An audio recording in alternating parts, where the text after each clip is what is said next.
Hello students, आज हम बढ़ने वाले हैं अपने नेक्स्ट टॉपिक की तरफ। और नेक्स्ट टॉपिक है अपना मोमेंट ऑफ इनर्शिया। और ख़ास करके आज हम दो चीज़ों के मोमेंट ऑफ इनर्शिया को कंसिडर करेंगे। एक डिस्क और रिंग के बारे में हम सोचेंगे। तो ये मोमेंट ऑफ इनर्शिया होता क्या है? सिंपली अगर इस फार्मूले को अगर हम देखते हैं तो इस फार्मूले में देखो I equals to M into R का स्क्वायर किया है। m क्या होगा? मास होगा।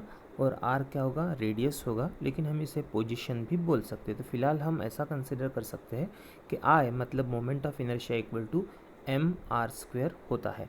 लेकिन ये होता कैसे है ये भी हम देखेंगे, इसकी डेफिनेशन भी हम पढ़ लेंगे। लेकिन उसके पहले हम एक थोड़ा सा एनालॉजी चेक कर लेते हैं।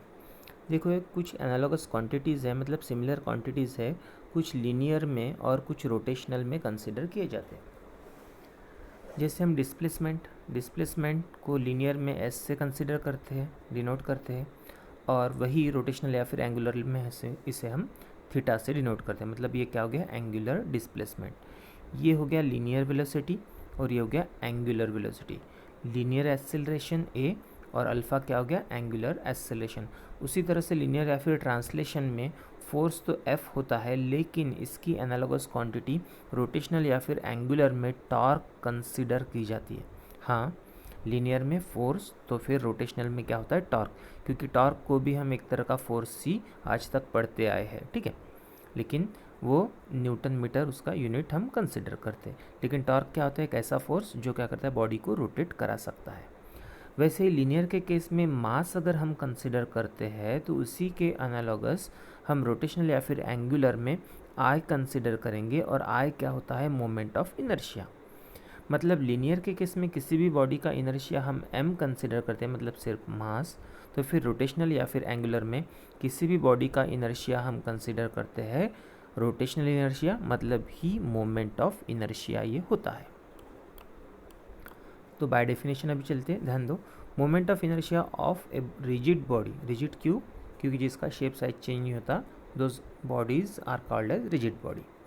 About an axis. अब क्या हो रहा है?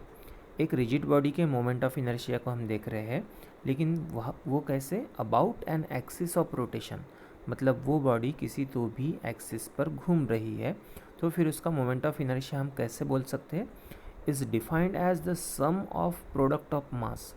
सम है, सम मतलब ये जो सिंबल है सम्मेशन का, ये सम है ऑफ प्रोडक्ट। प्रोडक्ट है मल्टीप्लिकेशन किन दो चीज़ों का? Of mass of each particle and square of its perpendicular distance. Mass हर एक पार्टिकल का या फिर बॉडी का, और स्क्वेयर ऑफ परपेंडिकुलर डिस्टेंस या फिर पोजीशन का स्क्वेयर, ठीक है, from the axis of rotation. ये और थोड़ी देर के बाद में डेरिवेशन से अपने को क्लियर हो जाएगा। तो मोमेंट ऑफ इनर्शिया, इसका यूनिट क्या होता है? kg meter square.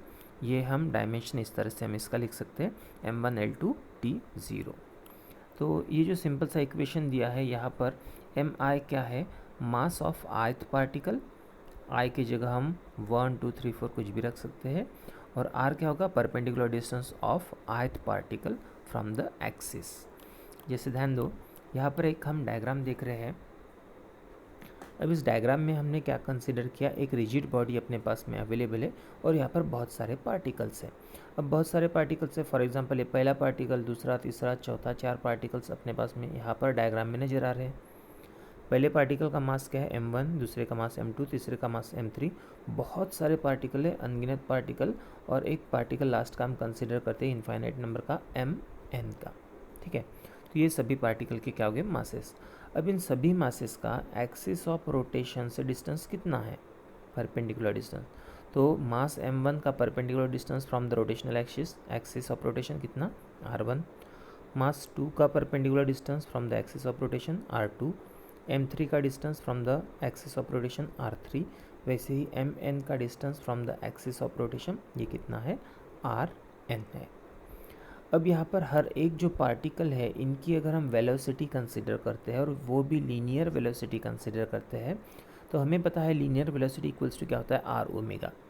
पहले पार्टिकल की वेलोसिटी मतलब v1, इसका perpendicular distance from the axis of rotation r1, और इसकी जो एंगुलर स्पीड थी वो क्या थी, ओमेगा।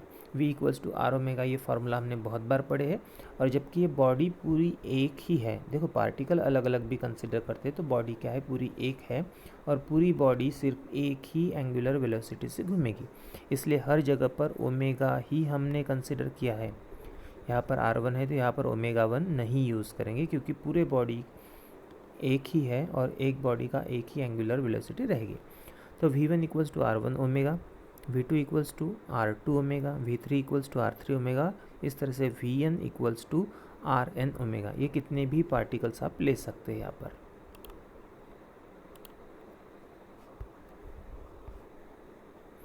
तो जितने भी हमने पार्टिकल्स लिए हैं तो ये पूरे पार्टिकल्स का मास यहाँ पर है, और उनकी जो पोजीशन थी एक्सिस से वो है, और उसका क्या है, स्क्वायर। जैसे m1 r1 उसका स्क्वायर, ये क्या है, सम्मेशन है। सम्मेशन किस चीज़ का, जितने भी नंबर ऑफ मासेस है और जितने भी पोजीशंस है उनके, उनका स्क्वायर और इन दोनों का मल्टीप्लिकेशन, इनकी एडिशन, ये क्या कहलाएगा, मोमेंट ऑफ इनर्शिया।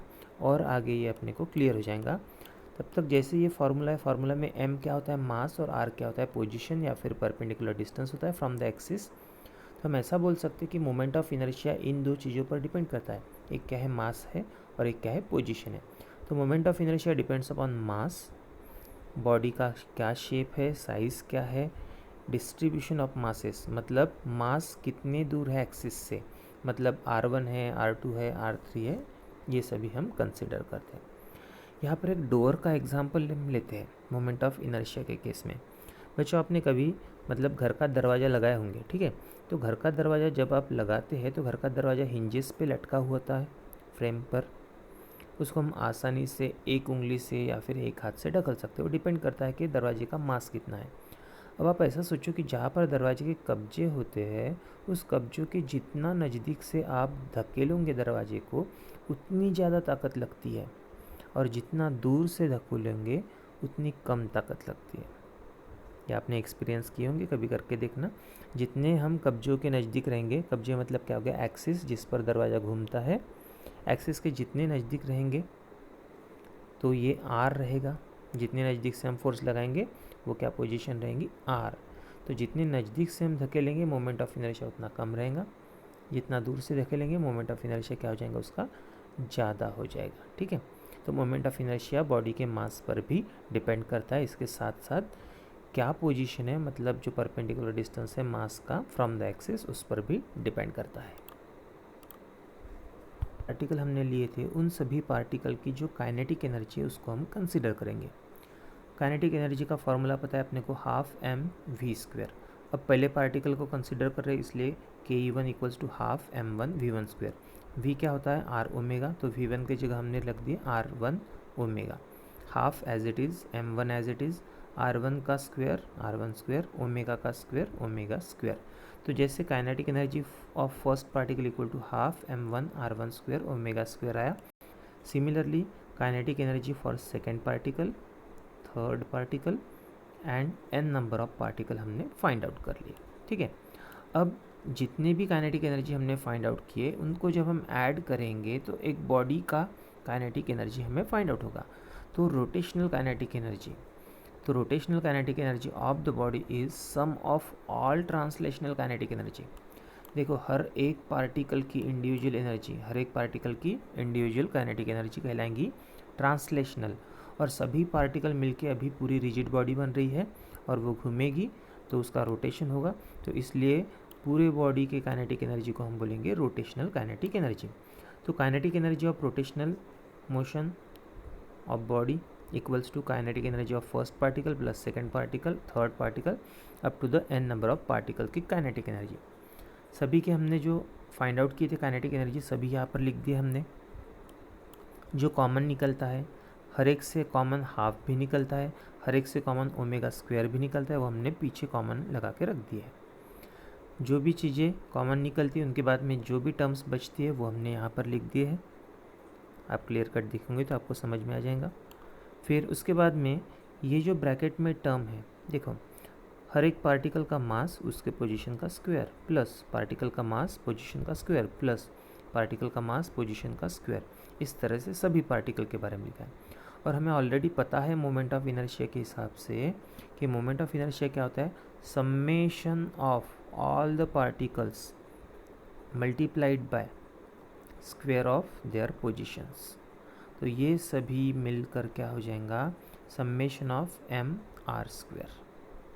ठीक है, तो यहाँ पर एम आई रहेगा, आर आई रहेगा, मतलब 1 से लेकर up to the infinite number के पार्टिकल हम बोल सकते हैं। तो ब्रैकेट को हम summation of M R square लिखेंगे, omega square as it is, starting का हाफ भी लिख दिए। और summation of M R square क्या होता है, आई। ठीक है, इस तरह से हाफ, इसका मतलब हो गया आई, और ये क्या हो गया, ओमेगा स्क्वायर। इस तरह से rotational kinetic energy of the rigid body क्या आ गया, हाफ आई ओमेगा स्क्वायर हो गया।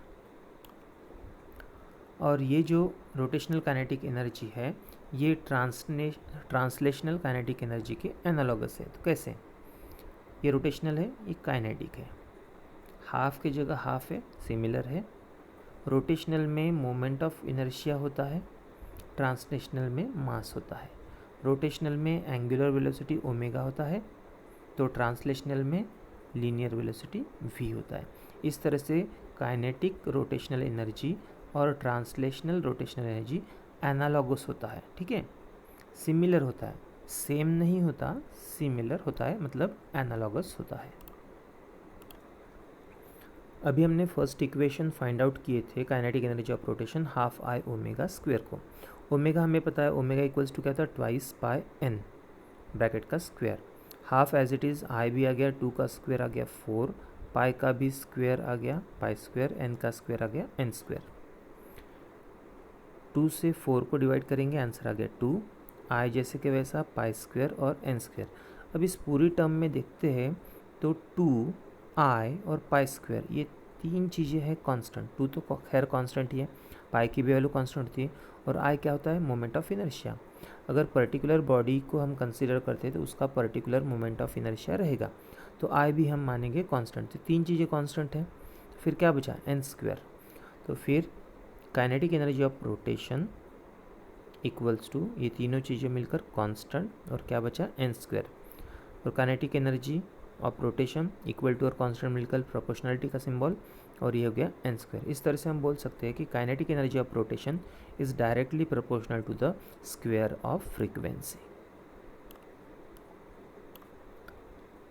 अब और एक चीज़ हम कंसिडर करते हैं, अगर एक बॉडी जो कि रिजिड बॉडी है and it is made up of number of particles, उस बॉडी के अंदर में क्या है, बहुत सारे पार्टिकल्स भरे पड़े हैं, तो उस बॉडी का मोमेंट ऑफ इनर्शिया हम निकालेंगे। तो moment of inertia of homogeneous rigid body, जिसके अंदर में बहुत सारे पार्टिकल्स अवेलेबल है, तो हर एक पार्टिकल, हर एक छोटा जो पार्टिकल है, होमोजीनियस बोले तो हर एक पार्टिकल भी कैसे रहेगा, सेम।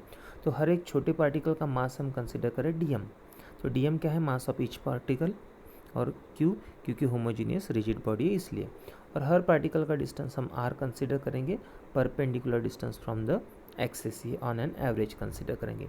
इस तरह से मोमेंट ऑफ इनर्शिया हो जाएगा I equals to integration of R square dm, integration of R square dm। अब ये कैसा होगा, तो I हमें पता है मोमेंट ऑफ इनर्शिया, ठीक है, मोमेंट ऑफ इनर्शिया। अब इंटीग्रेट करेंगे, हम इंटीग्रेट करेंगे किसको, dm को। छोटे मास को जब इंटीग्रेट करते क्या होता है, बड़ा मास मिलता है, और छोटे रेडियस को इंटीग्रेट करेंगे तो पूरे बॉडी की रेडियस हमें मिलती है। तो ऐसा ये स्टैंडर्ड फार्मूले में हम कंसिडर कर सकते हैं इसको, इसका डेरिवेशन अपने पास में अवेलेबल नहीं है, लेकिन आपको ये कंसिडर करना है कि जब कोई बॉडी होमोजीनियस रिजिड है and it is made up of number of particles, उस केस में उसका moment of inertia I equals to integral of R square dm होता है।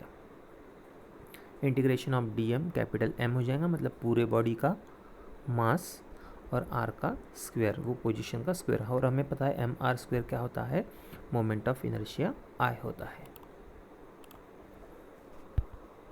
Moment of inertia of uniform ring.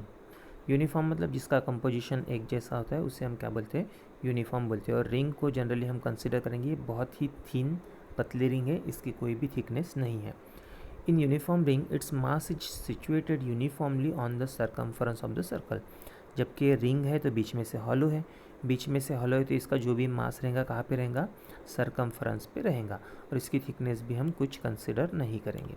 M क्या है, mass of the ring. R क्या है, distance of mass from the own axis of ring. तो ring का जो own axis है सेंटर सी से पास हो रहा है, और सेंटर सी से या फिर इस एक्सिस से इस मास का डिस्टेंस कितना है, आर है। तो इस तरह से moment of inertia about an axis passing through this centre, मतलब I equals to M R square. ये सिंपल सा फॉर्मूला है, mass of the ring into radius का स्क्वायर या फिर position of concentration of mass और उसका क्या है, स्क्वायर, और I क्या है, मोमेंट ऑफ इनर्शिया। ये C पॉइंट से पास हो रहा है एक्सिस, इसलिए हम इसको IC बोल सकते हैं।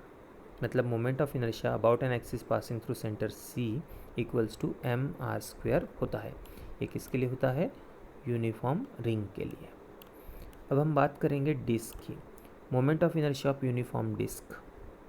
यूनिफॉर्म मतलब वही कंपोजिशन हर जगह पर कैसा रहेगा, एक जैसा रहेगा। अगर हम डिस्क की बात करते हैं तो ये इस तरह की डिस्क हम कंसिडर कर रहे हैं। डायग्राम भी मैं आपको समझा देता हूँ। देखो यूनिफॉर्म डिस्क है जो टू डायमेंशनल क्यों, क्योंकि हम इसकी थिकनेस कंसिडर नहीं कर रहे हैं। अगर आप किसी सर्कल को कंसिडर करते हैं, कागज़ का कटा हुआ एक सर्कल, उसे हम डिस्क बोल सकते हैं, उसकी थिकनेस बहुत निग्लिजिबल है, ऐसा हम कंसिडर करेंगे। ठीक है, तो वो जो है उसको हम टू डायमेंशनल सर्कुलर ऑब्जेक्ट हम बोल सकते हैं। ठीक है, क्योंकि उसकी कुछ लेंथ रहेंगी और ब्रेथ रहेगी, इसीलिए। It is uniform hence surface density. अब सरफेस की डेंसिटी हम क्यों कंसिडर करते हैं, क्योंकि हमें पता है कि यूनिफॉर्म डिस्क है इसलिए वो होमोजीनियस रहेंगी, इसलिए उसकी सरफेस डेंसिटी मतलब सिग्मा, मतलब ही मास पर यूनिट एरिया हर जगह पर कैसे रहेंगी, same, is same throughout. M क्या होगा, मास, ए क्या होगा, एरिया, और एरिया ऑफ डिस्क की रेडियस अगर हमने सेंटर से डिस्क की रेडियस हमने आर मान लिए तो पाई आर स्क्वायर क्या हो जाएगा, एरिया। तो सिग्मा मतलब surface density equal to M क्या हो गया, मास डिस्क का। ठीक है, ये कैपिटल एम ही है, और आर स्क्वायर सॉरी एरिया क्या हो जाएगा, पाई आर स्क्वायर। देखो sigma equal to M upon A, M जैसे के वैसा रख दिए, और ए की जगह हमने क्या रखे, ये रखे एरिया, पाई आर स्क्वायर। ये होगी इक्वेशन नंबर 1। अब कंसिडर कर रहे ये जो डिस्क अपने पास में अवेलेबल है, ये बहुत सारे छोटे छोटे सर्कल से बनी है। देखो यहाँ से यहाँ पर अगर पॉइंट में ड्रॉ करूँगा तो उसकी रेडियस नहीं रहेंगी, सपोज टू बी 0, फिर और एक सर्कल, फिर और एक सर्कल, और एक सर्कल, इस तरह से बहुत सारे concentric circle. Actually circular disc है, लेकिन अगर इसको हम साइड व्यू से थोड़ा सा देखते हैं टिल्ट पोजीशन से, ये अपने को ओवल या फिर इलिप्स जैसे दिखेंगे। इसको अगर टॉप से देखेंगे तो कंप्लीट एग्जैक्टली सर्कल दिखेगा। तो इस सर्कुलर डिस्क में हम क्या कंसिडर कर रहे हैं, बहुत सारे कंसेंट्रिक सर्कल। कंसेंट्रिक सर्कल मतलब जिनका सेंटर एक ही रहेगा, बस रेडियस बढ़ती जाएंगी। तो बहुत सारे कंसेंट्रिक सर्कल में ये एक कंसेंट्रिक सर्कल जिसको हमने शेड कर दी है, ये एक कंसेंट्रिक सर्कल हमने कंसीडर किया। ठीक है, considering the uniform disc is made up of the number of concentric rings, जिनकी रेडियस बढ़ती जाएगी। Consider one of such rings of mass DM. अब ये छोटी सी रिंग हमने कंसीडर किए हैं, एक्चुअली ये पूरा एरिया पैक है, बस हमने इमेजिन किए कि ये रिंग को हमने कंसीडर किए, जिसका छोटा सा मास डीएम रहेगा, जिसकी छोटी सी थिकनेस क्या रहेंगी, डी आर रहेंगी। थिकनेस नहीं, एक्चुअली विड्थ कहलाएंगी, ये विड्थ क्या कहलाएंगी, डी आर, और सेंटर से यहाँ तक की रेडियस या फिर पोजीशन क्या रहेगा, आर रहेगा। ठीक है, अब ध्यान दो, थोड़ा सा ये अलग पार्ट है, इस डेरिवेशन के लिए इम्पॉर्टेंट है, और ये इसी तरह से अपने को इसका डेरिवेशन सॉल्व करना है। Area of shaded ring A equals to twice pi R into D R. ठीक है, अब एरिया पता है अपने को, रिंग का एरिया हमने ऑलरेडी ले लिया है, एरिया क्या होता है, पाई आर स्क्वायर।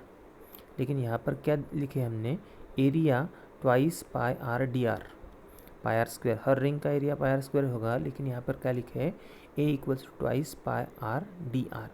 बस इसको हमने रिवर्स में यूज़ किए, तो इसको थोड़ा सा क्रॉस चेक कर रहे हैं हम, थोड़ा सा वेरीफाई कर रहे हैं कि सेकंड इक्वेशन लिखे ये बराबर है या नहीं है। तो ये ए क्या हो गया, छोटा ए क्या हो गया, छोटे रिंग का एरिया। ठीक है, इस छोटे रिंग के एरिया को जब हम इंटीग्रेट करेंगे तो बड़ा रिंग का एरिया मिलेगा। छोटे रिंग के एरिया को हम क्या करेंगे, इंटीग्रेट करेंगे, तो क्या मिलेगा, बड़े रिंग का एरिया मिलेगा। तो हम वही करके देख रहे हैं कि बराबर है या नहीं है। तो फिर छोटे रिंग का जो एरिया है इसको हम कर रहे हैं इंटीग्रेट। तो इंटीग्रेट कर रहे हैं, ये जैसे कि वैसी वैल्यू यहाँ पर हमने लिख दी, twice pi R D R. Twice pi constant था, इसको बाहर निकाल दिए तो क्या बचा, आर इंटू डी आर बचा। ठीक है, तो ट्वाइस पाई को हमने कॉमन ले लेते हैं, तो integration of R with respect to क्या बचा, डी आर। हमें इंटीग्रेशन में हमने कभी पढ़े होंगी, जैसे for example integration of X square with respect to D X. तो एक्स का पावर क्या है 2, इसमें +1 कर देंगे, पावर +1 हो जाता है, तो एक्स का पावर 2 + 1 मतलब क्या हो जाएगा 3, और जितना पावर है ऊपर में मतलब 2 + 1 3, वही क्या हो जाएगा नीचे। फॉर एग्जांपल सिर्फ इंटीग्रेशन ऑफ एक्स है, यहाँ पर पावर नहीं दिखता लेकिन कितना होगा 1, 1 + 1 कितना हो जाएगा 2, और अपॉन में वही 2 आ जाएगा। वैसे ही यहाँ पर है आर, आर का पावर क्या आएगा 1, जो नहीं दिखता, तो क्या हो जाएगा r²/2। अब देखो यहाँ पर छोटा आर लिखा है और यहाँ पर बड़ा आर लिखा है। छोटा आर क्या था, छोटे रिंग की रेडियस, बड़ा आर क्या था, कंप्लीट होल रिंग की रेडियस। छोटे रेडियस को इंटीग्रेट करेंगे तो बड़ी रेडियस मिलेंगे। ठीक है, कंसेप्ट वही हमने बहुत बार ऐसे यूज़ किए कि छोटे वर्क डन को इंटीग्रेट करेंगे तो बड़ा वर्क डन मिलता है। उसी सेम स्टाइल से हम चलेंगे, वही एनालॉगस है इससे। तो क्या हुआ, इंटीग्रेट करेंगे हम छोटे रेडियस को तो क्या मिलेंगे अपने को, बड़ी रेडियस। तो आर को इंटीग्रेट किए तो r²/2 मिलने वाला है। कैपिटल आर क्या हो गया, बड़े रिंग की रेडियस हो गई। 2 क्या हो गया कैंसिल, तो क्या बचा पाई r²। तो बड़े रिंग का एरिया, यहाँ पर कैपिटल ए चाहिए था, बड़े रिंग का एरिया इक्वल टू क्या हो जाएगा पाई r²। और ये सही है, बड़े रिंग का एरिया क्या चाहिए था, पाई r²। तो पाई r² अगर बड़े रिंग का एरिया चाहिए था, मतलब हमने ये जो लिखे हैं small a equal to twice pi R D R, ये सही हमने लिखे क्योंकि हमने क्रॉस चेक कर दिए। क्योंकि ये जो आया है आंसर बड़े रिंग का एरिया, ये कहाँ से आया है, छोटे रिंग के एरिया को इंटीग्रेट करके। मतलब ये छोटे रिंग का एरिया हमने सही लिखे है और ऐसे ही अपने को इसे डिराइव करना है। ठीक है, अब जो छोटा रिंग था, जो शेडेड पोर्शन था, ठीक है, शेडेड पोर्शन कैसे था, ये है शेडेड पोर्शन। इस शेडेड पोर्शन की रेडियस कितनी होगी r, विड्थ कितनी होगी dr। इस शेडेड रिंग की रिंग का मास, छोटा मास कितना हो गया dm। तो अगर हम इसकी सरफेस डेंसिटी देखते हैं तो सरफेस डेंसिटी अपने को पता है क्या होता है, मास अपॉन एरिया।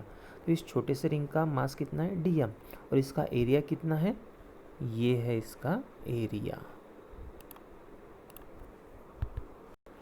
तो देखो surface density equal to small ring का मास मतलब छोटा dm अपॉन उसका एरिया छोटा सा a, dm as it is, और एरिया क्या हो जाएगा twice pi R D R. ये हमने उस इक्वेशन से लिख ली है जो स्टार्टिंग में हमने कंसिडर किया, twice pi R D are.